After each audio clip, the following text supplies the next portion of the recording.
واللہ جعل لکم مما خلق ظلالا وجعل لکم من الجبال اکنانا، اور فرماتا ہے کہ بے شک اللہ تبارک و تعالیٰ نے کر دیا تمہارے لیے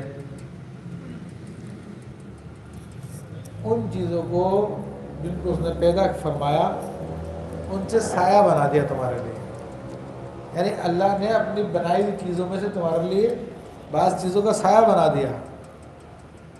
تو اب بہت ساری چیزیں جن کے سائے ہوتے ہیں، ان کے سائے کو ہم استعمال بھی کرتے ہیں، تو عام طور پر درخت وغیرہ کے سایہ ہم استعمال کرتے ہیں، یہ بھی اللہ کی بڑی نعمت ہوتی ہے۔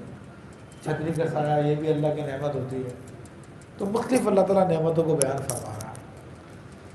وَجَعَلَ لَكُم مِّنَ الْجِبَالِ أَكْنَانًا، اور تمہارے لیے پہاڑوں میں چھپنے کی جگہ بنائی، پہاڑوں میں اللہ تعالیٰ نے غار وغیرہ بنا دی ہے۔ تو اب وہ غار وغیرہ بھی گھر کی حیثیت رکھتے ہیں، اس میں بھی لوگ جو جنگلوں میں رہتے ہیں، پہاڑوں میں رہتے ہیں، ان میں اپنی زندگی گزارتے ہیں۔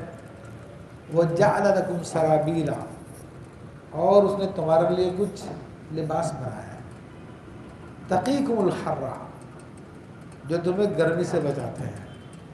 تو عام طور پہ ہمارے یہاں جو گرم علاقوں میں تو ہمارے لباس بہت سارے کام اس کے فوائد ہیں، لیکن سخت گرمی ہوتی ہے تو اس میں بھی ہمارے لباس ہم کو بچاتے ہیں۔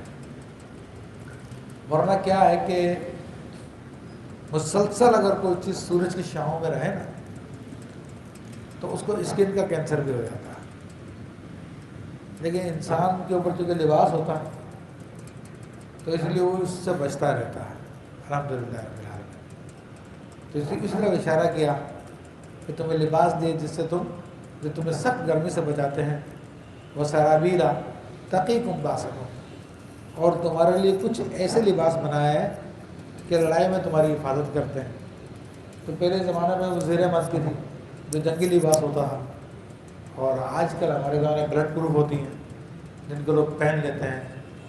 تو جو فوج والے ہوتے ہیں وہ بھی اپنے جسم پہ سینے پہ پہنتے ہیں بلٹ پروف وغیرہ۔ تو یہ سب کا سب اللہ تعالیٰ کا انعام ہے جو اللہ تبارک و تعالیٰ نے انسانوں کے ذہن میں ڈالا، انسانوں نے بنایا۔ کذالک یتم نعمتہ علیکم لعلکم تسلمون، اور اسی طرح اس نے تمام کر دی تم پر اپنی نعمتیں تاکہ تم لوگ فرما بردار بن جاؤ، تاکہ تم اللہ کی مانو۔ تو عزیزان محترم، پہلے بھی میں یہ بات کر چکا ہوں کہ کچھ تو وہ چیزوں جو نیچرل ہوتی ہے اس کو تو سبھی مانتے ہیں خدا کی طرف سے ہے، لیکن کچھ چیزیں جو مین میڈ ہے، جس طرح کہ ہمارے گھر ہوتے ہیں، ہمارے خیمے ہوتے ہیں، ہمارے لباس ہوتے ہیں، تو وہ ظاہری طور پہ مین میڈ ہوتی ہے، انسان کی بنائی ہوتی ہے، لیکن حقیقتاً وہ بھی اللہ تعالیٰ کی بنائی ہوئی ہے۔ انسان ظاہر میں ذریعہ ہوتا ہے اور وہ جب چاہتا ہے اس سے بنوا دیتا ہے، ورنہ بہت ساری چیزیں جو پچھلے زمانوں میں بھی ہو سکتی تھیں، لیکن اللہ تبارک و تعالیٰ نے اس زمانے کے لوگوں کے دل میں وہ بات نہیں ڈالی، اس لیے اس زمانے کے لوگوں نے نہیں بنائی، اور اس زمانے کے لوگوں کے دل میں ڈالی تو انہوں نے بنا لی۔ تو اسی طرف اشارہ کیا اور بتا دیا کہ ساری کی ساری نعمتیں ہم تمہارے سامنے بیان کر رہے ہیں، وہ اسی لیے بیان کر رہے ہیں تاکہ تم اللہ کا احسان مانو اور فرما بردار بن جاؤ۔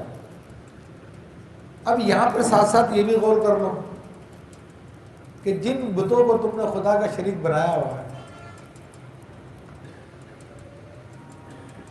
اور تم کہتے ہو کہ خدا کے یہ پارٹنر ہے، خدا کے کام میں ہاتھ بٹاتے ہیں معاذ اللہ، تو جب یہ بت نہیں تھے یا وہ جو جھوٹے خدا تم نے بنا لیے ہیں وہ نہیں تھے تب بھی خدا یہ کام کر رہا تھا۔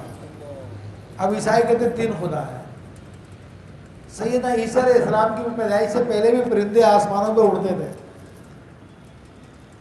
ان کی پیدائش سے پہلے بھی لوگ اپنا گھر بناتے تھے، خیمے بناتے تھے، لباس بناتے تھے۔ تو اس کا مطلب پتہ چلا کہ اس کا مطلب یہ معلوم ہوا کہ سیدنا عیسیٰ علیہ السلام خدا نہیں ہے، نہ خدا کے شریک ہے۔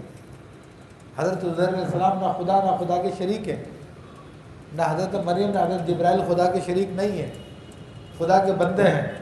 اور یہ جو بت جن کو پوجا کرتے ہیں یہ لوگ، تو یہ بھی جھوٹے ہیں، لیکن بتوں سے بھی آج تک کسی نے دعویٰ نہیں کیا ان پرندوں کو ہم نے تھاما ہوا، ان پرندوں کو ہم اڑا رہے ہیں. سمجھ رہے بات؟ کس نے دعویٰ نہیں کیا؟ تو اللہ تعالیٰ نے سارے کی ساری مثالیں اس لیے بیان کر دی تاکہ اللہ نے جو عقل دی ہے اس کو ذرا استعمال کر لیں اور سمجھ لیں کہ کتنی بیوقوفی کی بات ہے کہ اپنے ہاتھوں سے بنائے ہوئے بتوں کو ہم خدا کا شریک ٹھہراتے ہیں. یعنی ہم سے مراد انسانوں میں سے بعض لوگ. تو اللہ تعالیٰ نے سب بیان کی.